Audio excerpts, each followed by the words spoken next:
그럼 집값 오르는 거 아니에요? 우리 대출도 있고 애 학원비도 빠듯한데 어머님 집 팔면 조금 숨통 트이지 않을까요? 믿었던 큰아들이 소리치며 말했습니다. 안녕하세요, 여러분. 74 순자 할머니는 평생을 남을 위해 살아온 분이죠. 남편을 일찍 여의고 혼자서 아들 셋을 키웠습니다. 새벽부터 밤늦게까지 반찬 가게를 하며 악착같이 돈을 모았습니다. 그렇게 마련한 작은 집 한 채가 순자 할머니의 전부였습니다. 그런데 어느 날 동네에 재개발 소문이 돌기 시작했습니다. 집값이 오르자 며느리들의 눈빛이 달라졌습니다. 어머님 집, 우리 미래 아닌가요? 하지만 순자 할머니에게 그 집은 단순한 재산이 아니었습니다. 40년 인생이 담긴 삶의 터전이었고, 이제는 자신의 노후를 지켜줄 마지막 버팀목이었습니다. 가족이란 무엇일까요? 할머니는 어떤 선택을 했는지 지금부터 그 이야기를 들려드리겠습니다. 시작 전 구독과 좋아요 부탁드립니다. 제작에 많은 도움이 됩니다. 감사합니다. 박순자 할머니는 올해 74이셨습니다. 새벽 5시면 어김없이 눈이 떠졌습니다. 잠옷을 벗고 작업복으로 갈아입으면서 무릎이 욱신거렸지만 그냥 참았습니다. 골목 어귀에 있는 작은 반찬 가게 순자네는 아침 7시면 문을 열어야 했으니까요. 할머니, 오늘도 일찍 나오셨네요. 그럼요. 아침 출근하는 사람들 반찬 사가야죠. 이 가게를 연 게 벌써 40년 전이었습니다. 그때 순자 할머니는 34, 남편은 교통사고로 세상을 떠났고 손에는 어린 아들 셋이 남았습니다. 애들아, 엄마가 열심히 벌어서 너희 밥 먹이고 학교 보낼 테니까 잘만 따라와라.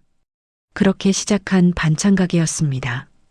감자조림 한 통에 1,000원, 멸치볶음 한 봉지에 500원. 손님들이 순자씨 손맛은 진짜 엄마 손맛이네 하며 찾아주었습니다. 밤늦게까지 김치를 버무리고 새벽같이 일어나 국을 끓였습니다. 큰아들이 중학교 들어갈 때였습니다. 엄마, 나 운동화 사줘. 아이가 말했지만 돈이 없었습니다. 순자 할머니는 그날 밤 이웃집에서 김장김치를 20포기 담아주고 받은 돈으로 운동화를 샀습니다. 아들이 새 운동화를 신고 뛰어가는 뒷모습을 보며 눈물이 났습니다. 둘째 아들이 고등학교 때 엄마 나 대학 가고 싶어 했을 땐 정말 막막했습니다. 하지만 순자 할머니는 낮에는 반찬 가게, 밤에는 식당 설거지를 하며 등록금을 모았습니다.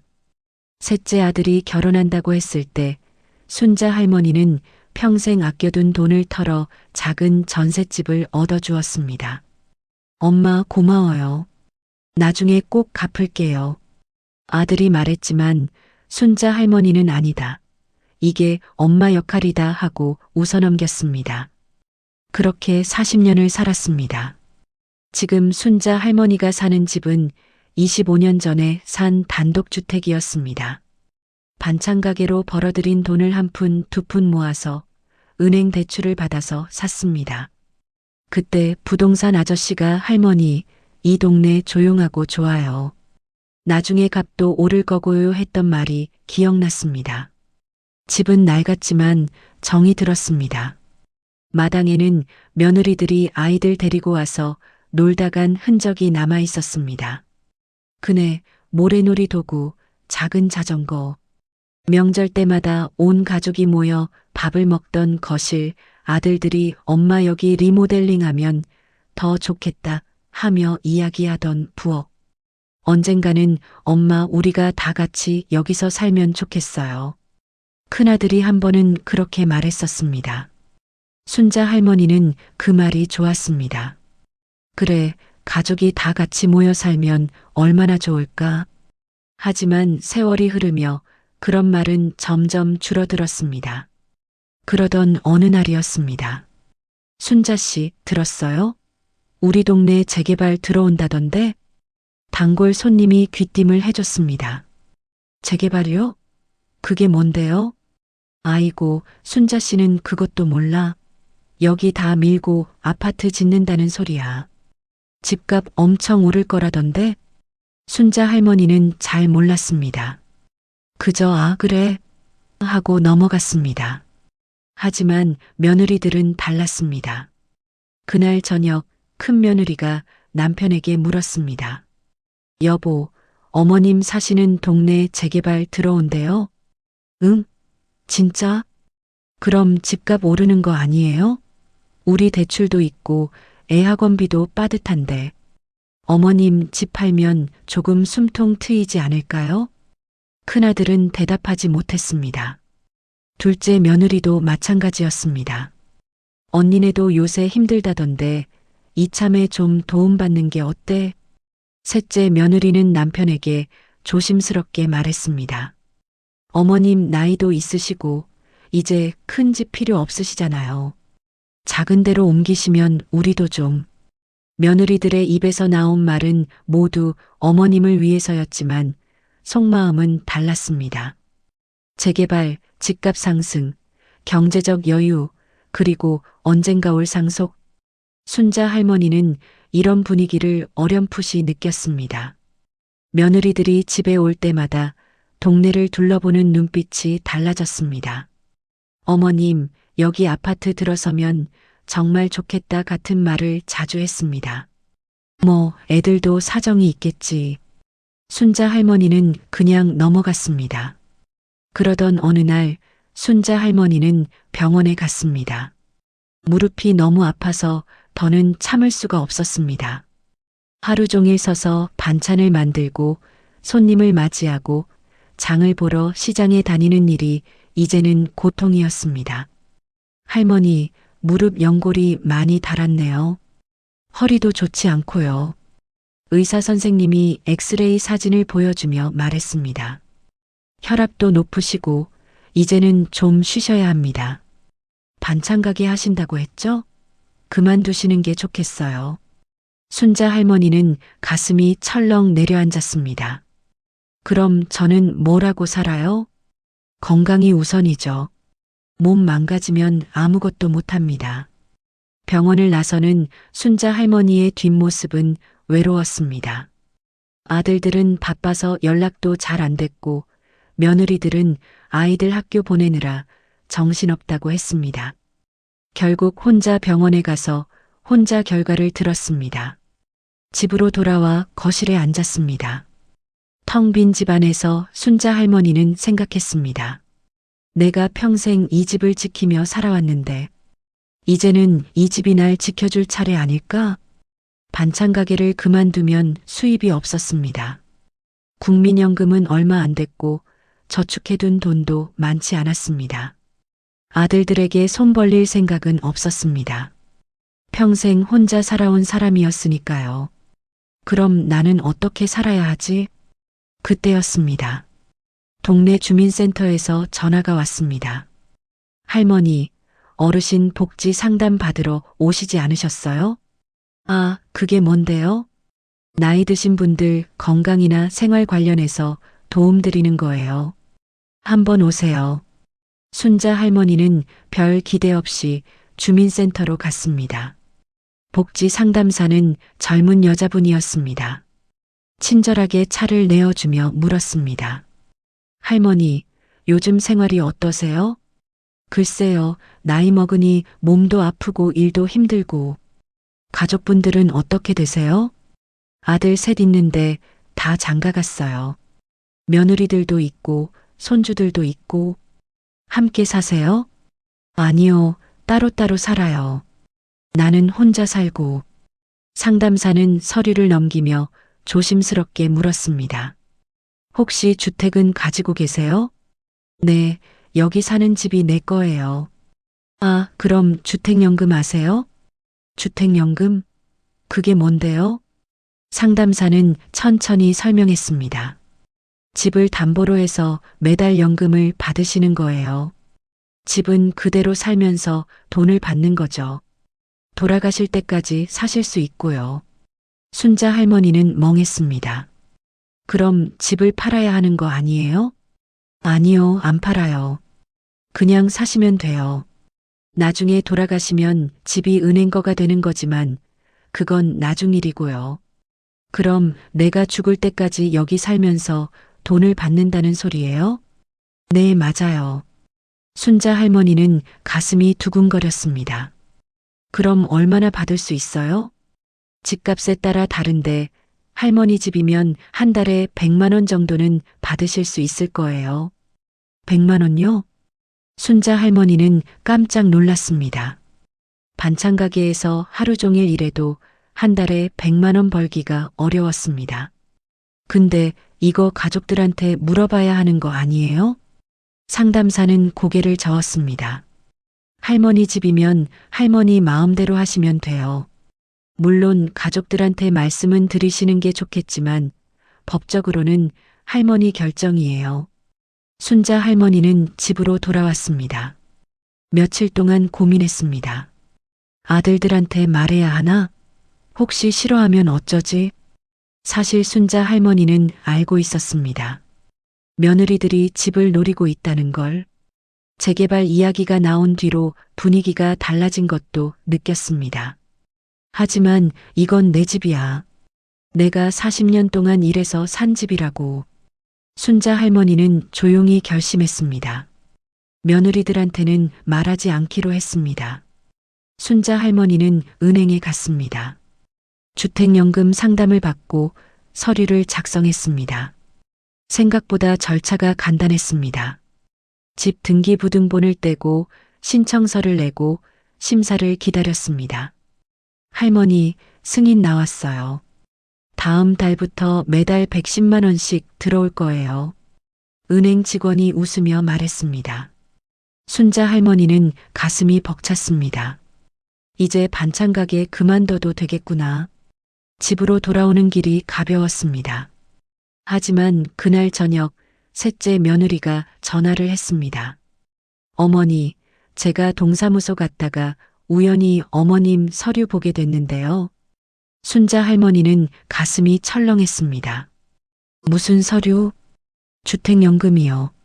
어머니, 그거 진짜 하신 거예요? 그래. 왜 우리한테 말 안 하셨어요? 말할 필요 있나 싶어서. 셋째 며느리는 말을 잇지 못했습니다. 전화를 끊은 뒤 며느리들끼리 단톡방이 폭발했습니다. 부부방 마이너스 며느리 셋 아들 셋. 셋째 며느리 어머니가 주택연금 하셨대요. 큰 며느리 뭐라고요? 우리한테는 한마디도 없이? 둘째 며느리 주택연금이면 집을 담보로 잡히는 거잖아요. 그럼 나중에 우리는? 큰아들 엄마 왜 그런 결정을 혼자 하신 거야? 둘째 아들 재개발 들어오면 집값 엄청 오를 텐데. 셋째 아들 형님들, 이거 어떡하죠? 우리 계획이 다 틀어지는 건데. 큰 며느리 당장 가서 여쭤봐야겠어요. 이건 가족 문제예요. 그날 밤 며느리 셋과 아들 셋이 모두 순자 할머니 집으로 몰려왔습니다. 거실에 둘러앉은 식구들의 얼굴은 굳어 있었습니다. 큰 며느리가 먼저 입을 열었습니다. 어머님, 왜 우리한테 상의도 없이 그런 결정을 하셨어요? 순자 할머니는 차분히 대답했습니다. 내 집이니까. 어머님, 이해는 하는데요. 그래도 이건 우리 모두의 미래 아니에요? 무슨 소리야? 둘째 며느리가 끼어들었습니다. 어머님, 저희도 애들 키우는 게 얼마나 힘든지 아시잖아요. 대출도 있고 학원비도 빠듯하고. 그래서 나중에 어머님 집이 조금이라도 도움이 될까 싶어서. 그래서 뭐? 셋째 아들이 조심스럽게 말했습니다. 엄마, 주택연금 들어가면 나중에 집을 못 물려받잖아요. 재개발도 되는데. 순자 할머니는 가슴이 답답했습니다. 그러니까 너희는 내가 이 집을 너희한테 물려줄 거라고 생각했다는 거지? 큰아들이 난처한 표정으로 말했습니다. 엄마, 그게 아니라 우리는 엄마 노후도 생각하고 우리 계획도 생각하고 그런 거예요. 내 노후는 내가 알아서 한다. 순자 할머니의 목소리는 단호했습니다. 엄마, 그래도 너무하신 거 아니에요? 뭐가 너무해? 큰 며느리가 목소리를 높였습니다. 어머님, 그 집은 이제 우리 모두의 미래라고 생각했어요.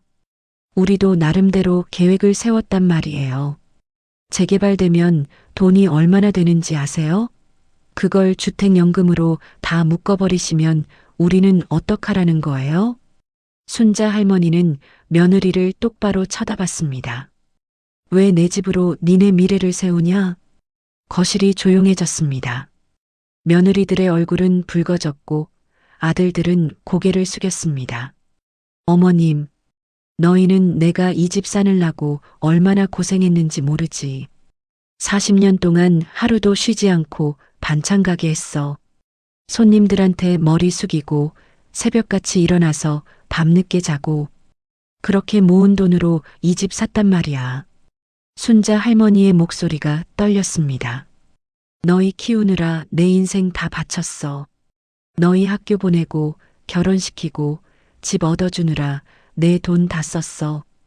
근데 이제 내가 늙으니까, 내가 힘드니까 이 집이라도 내 노후 보장 받으려고 하는데 그것도 못하게 해? 어머니, 그게 아니라. 그럼 뭐야? 나보고 이 집 팔아서 너희 빚 갚아주고 재개발되면 돈 나눠주고 나는 쪽방에 가서 살라는 거야? 큰 며느리는 말문이 막혔습니다. 순자 할머니는 눈물을 닦으며 일어섰습니다. 이제 그만 가라. 나 피곤하다. 며느리들과 아들들이 돌아간 뒤 순자 할머니는 혼자 거실에 앉아 있었습니다. 눈물이 났습니다. 내가 뭘 잘못한 걸까? 평생 자식들 위해 살았습니다. 하루도 내 욕심 부린 적 없었습니다. 옷 한 벌 새로 사지 않고 외식 한 번 하지 않고 그렇게 모은 돈으로 자식들 키웠습니다. 그런데 이제 내 노후를 챙기려고 하니 이기적이라고 하는 것 같았습니다. 나도 사람인데, 나도 편하게 살고 싶은데. 그날 밤 둘째 며느리에게 전화가 왔습니다. 어머님, 저예요. 그래. 어머님, 사실 저도 처음엔 속상했어요. 순자 할머니는 대답하지 않았습니다. 근데 계속 생각해 봤어요. 그동안 어머님이 얼마나 고생하셨는지, 그리고 이제는 어머님도 좀 편하게 사셔야 한다는 걸. 어머님이 편안해야 우리도 편안해요. 제가 잘못 생각했어요. 죄송해요. 순자 할머니는 눈물이 났습니다. 며느리 중에 한 명이라도 자기 마음을 알아준다는 게 고마웠습니다. 고맙다. 어머님, 앞으로는 제가 자주 찾아뵐게요. 언니들은 제가 설득해 볼게요. 전화를 끊은 순자 할머니는 한숨을 내쉬었습니다. 하지만 다음 날 큰 며느리와 셋째 며느리가 다시 찾아왔습니다. 어머님, 우리 다시 얘기 좀 해요. 뭘 더 얘기해? 큰 며느리가 노트북을 꺼내 들었습니다. 어머님, 제가 밤새 계산을 해봤어요. 무슨 계산? 어머님 집이요. 재개발되면 이 동네 아파트 분양가가 얼마인지 아세요? 최소 5억은 될 거래요. 5억이에요, 어머님. 순자 할머니는 말없이 듣고 있었습니다. 셋째 며느리가 끼어들었습니다. 근데 주택연금 받으시면 그 돈이 다 은행으로 가잖아요. 그럼 우리는, 아니, 어머님도 손해시는 거예요. 내가 무슨 손해야? 큰 며느리가 급하게 말했습니다. 어머님, 우리가 좋은 방법을 생각했어요. 지금 주택연금 해지하시고 저희가 어머님을 모시는 거예요. 모셔? 네. 우리 집에 방 하나 있잖아요. 거기서 편하게 지내세요. 그럼 어머님도 외롭지 않으시고 손주들도 매일 볼 수 있고. 셋째 며느리도 거들었습니다. 그리고 이 집은 나중에 재개발되면 우리가 잘 처리해서 어머님 노후 자금 만들어 드릴게요. 주택연금보다 훨씬 많은 돈 받으실 수 있어요. 순자 할머니는 잠시 침묵했습니다. 그리고 조용히 물었습니다. 그럼 나는 내 집을 떠나서 니네 집방 하나에서 살라는 거지? 어머님, 그게 아니라 편하시라고. 편하긴 뭐가 편해. 40년 산 내 집 떠나서 남의 집 방 한 칸에 들어앉아 눈치나 보라는 거잖아. 큰 며느리의 얼굴이 빨개졌습니다. 어머님, 왜 그렇게 말씀하세요? 우리가 정성껏 모실 건데. 정성? 너희가 나한테 정성을 쏟은 적이 있었나?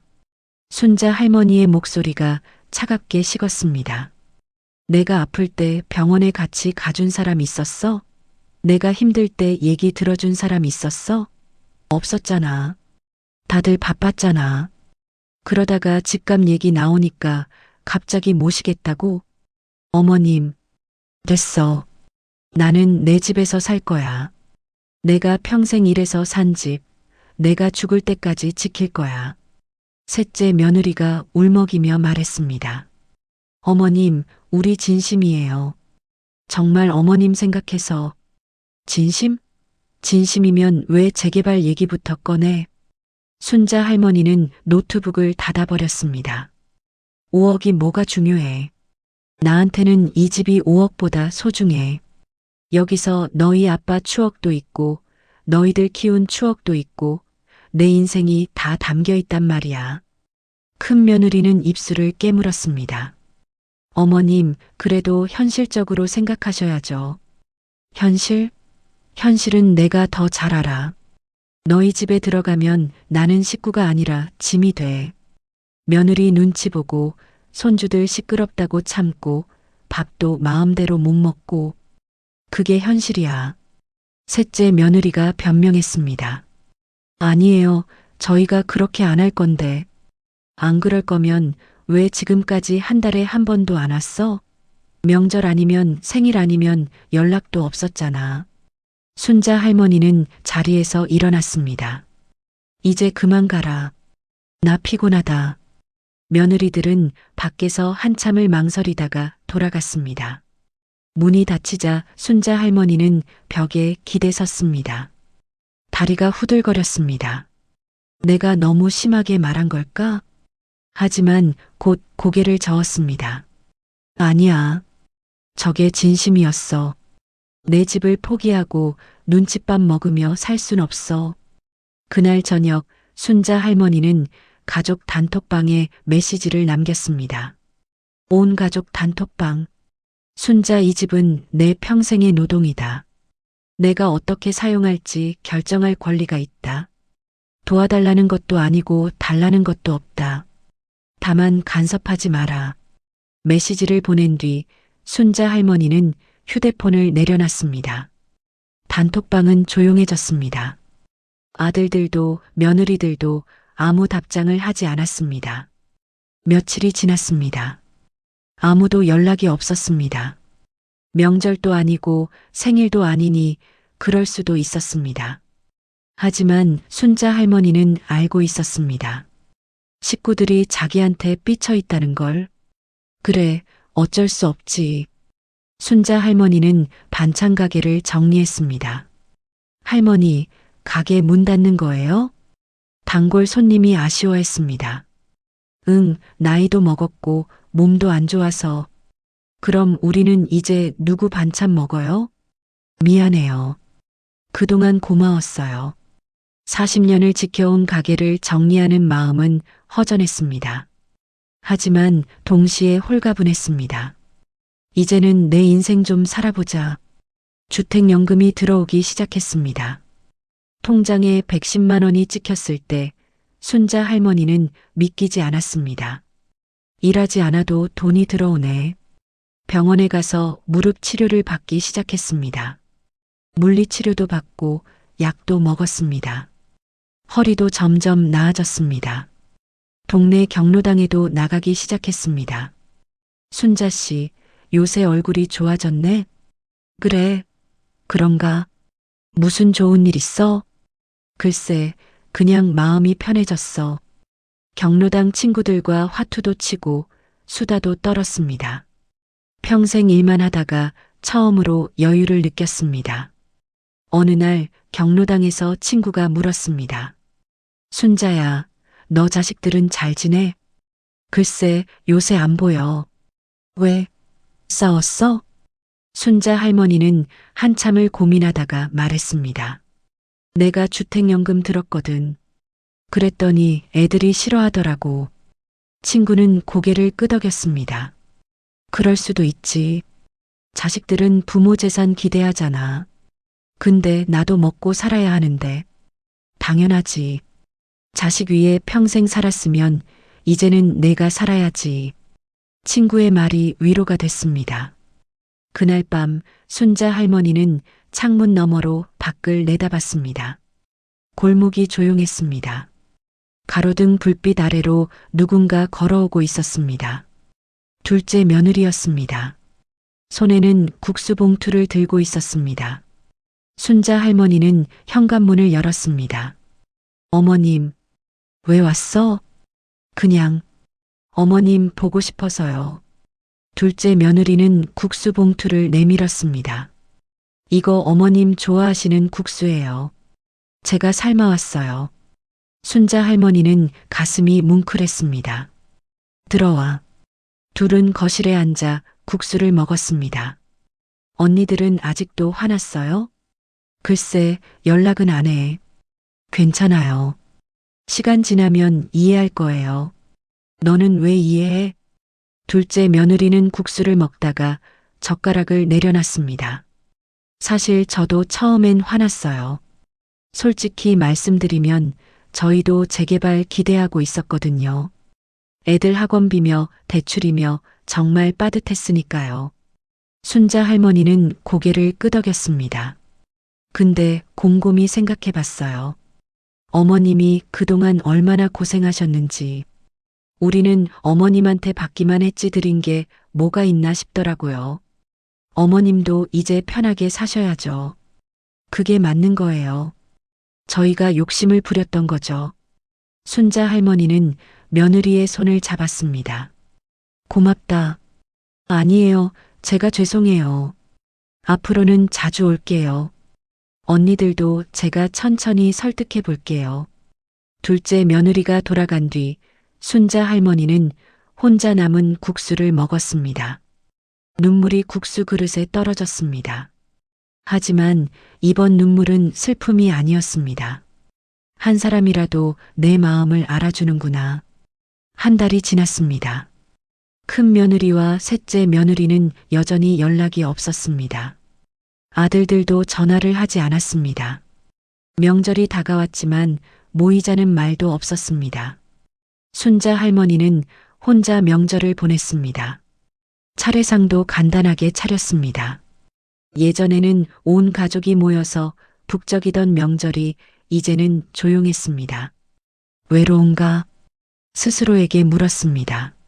아니야. 이게 편해. 그날 오후 둘째 며느리가 아이들을 데리고 왔습니다. 할머니, 손주들이 뛰어왔습니다. 우리 손주들 왔구나. 둘째 며느리는 음식을 가져왔습니다. 어머님 혼자 명절 보내시면 안 되죠. 저희라도 와야죠. 고맙다. 손주들과 함께 밥을 먹고 윷놀이를 했습니다.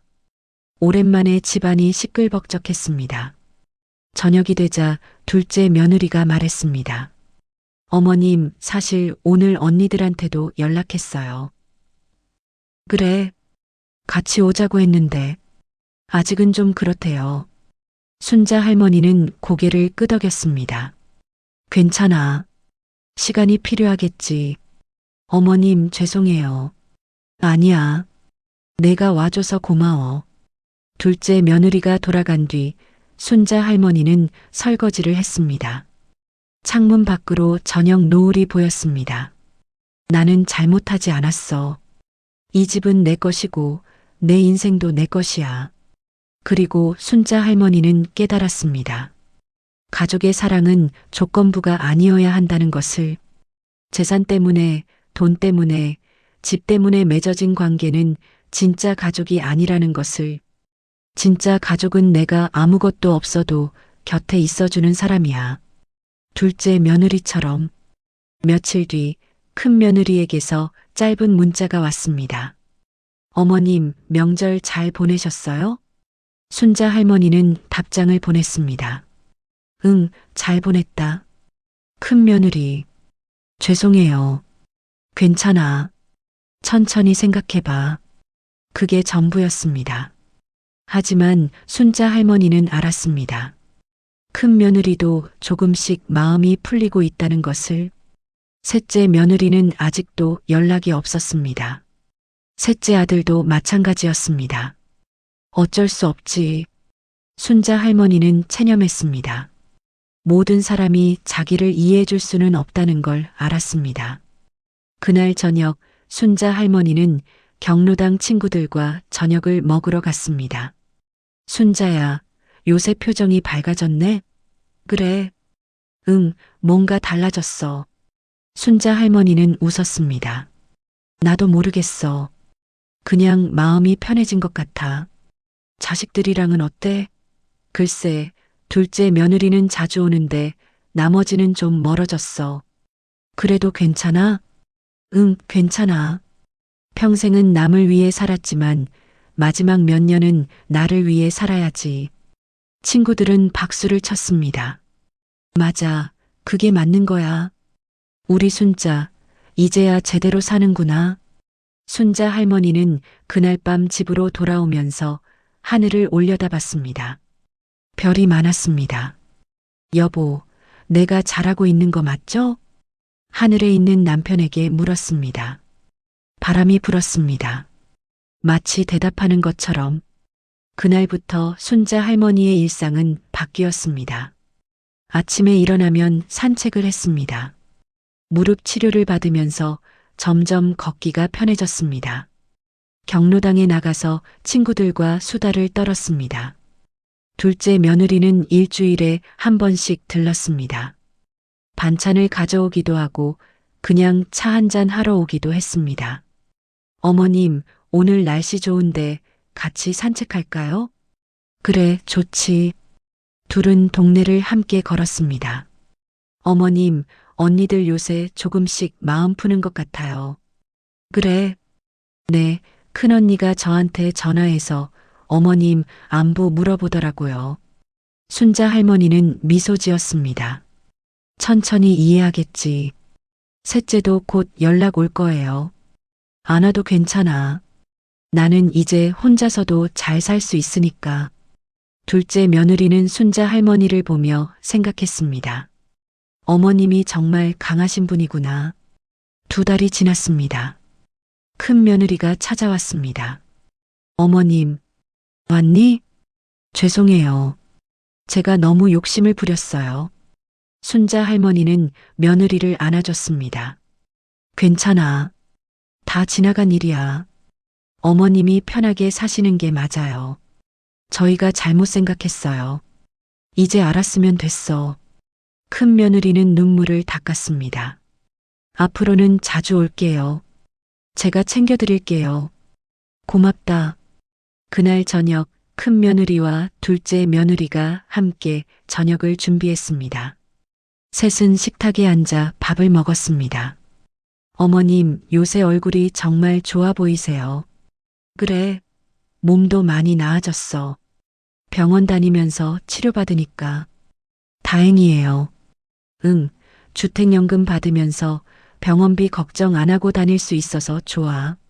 며느리들은 서로를 쳐다봤습니다. 어머님, 정말 죄송해요. 저희가 처음부터 이해했어야 했는데. 순자 할머니는 고개를 저었습니다. 아니야. 너희도 살기 힘들잖아. 이해해.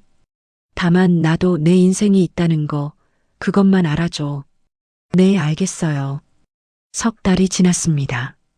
셋째 며느리에게서 전화가 왔습니다. 어머님, 저예요. 그래. 죄송해요. 그동안 연락 안 드려서. 괜찮아. 제가 너무 철없었어요. 어머님 입장은 생각 안 하고 저희 것만 생각했어요. 순자 할머니는 한숨을 내쉬었습니다. 이제 알았으면 됐어. 어머님, 이번 주말에 찾아뵐게요. 남편이랑 애들이랑 같이요. 그래, 기다릴게. 그 주말 온 가족이 다시 모였습니다. 아들 셋, 며느리 셋, 손주들까지. 오랜만에 집이 시끌벅적했습니다. 할머니, 보고 싶었어요. 우리 손주들 할머니도 보고 싶었어.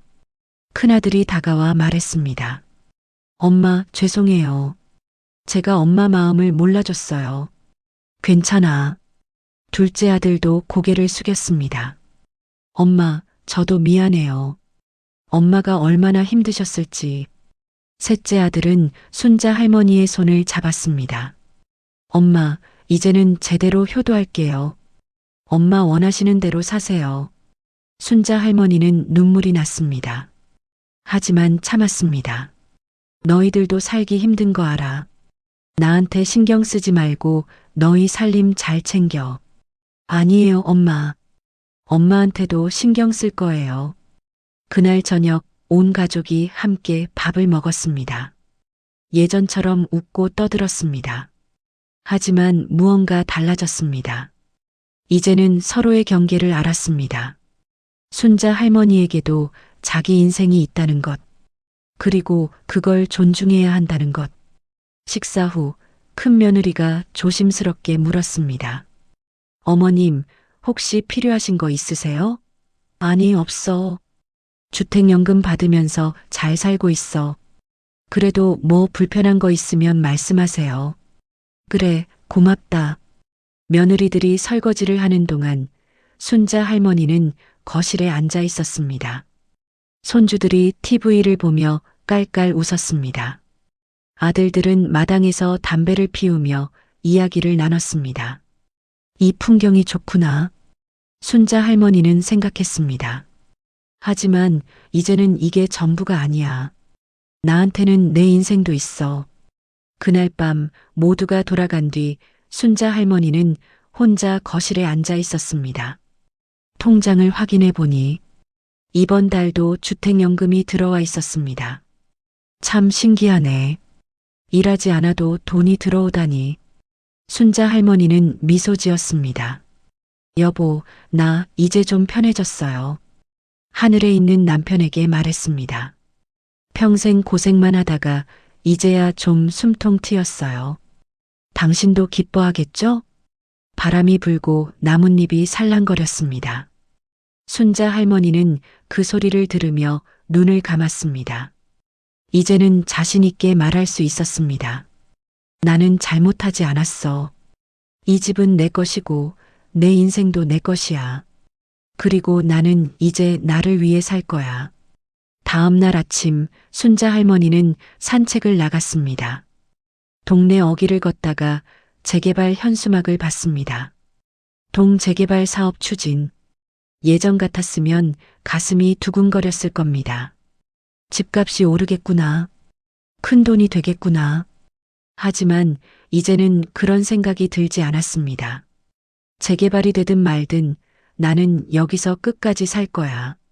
주택연금은 순자 할머니가 살아있는 동안 계속 나오고, 그리고 이 집은 순자 할머니가 편안히 쉴 수 있는 유일한 공간이었습니다. 이게 내가 선택한 삶이야. 순자 할머니는 햇빛을 받으며 걸었습니다. 무릎이 아프지 않고 허리도 한결 좋아졌습니다. 마음도 가벼웠습니다. 경로당에 도착하자 친구들이 반겼습니다. 순자야, 왔네. 응, 왔어. 오늘 날씨 좋다. 같이 화투나 칠까? 그래, 좋아. 순자 할머니는 친구들 사이에 앉았습니다. 웃음소리가 경로당에 가득했습니다. 평생 남을 위해 살았던 순자 할머니는 이제 자기 자신을 위해 살기 시작했습니다. 그리고 그게 잘못된 것이 아니라는 걸 알았습니다. 오히려 그게 당연한 것이라는 걸. 집에 돌아와 현관불을 켰고 집이 따뜻했습니다. 이 집은 순자 할머니의 평생이었습니다. 그리고 이제 이 집은 순자 할머니를 지켜주고 있었습니다. 고맙다, 우리 집. 순자 할머니는 벽을 쓰다듬으며 말했습니다. 앞으로도 잘 부탁해. 그렇게 순자 할머니의 하루가 끝났습니다. 내일도 해는 뜰 것이고 순자 할머니는 여전히 이 집에서 살아갈 것입니다. 자기 선택을 믿으며 자기 인생을 살아가며 당당하게.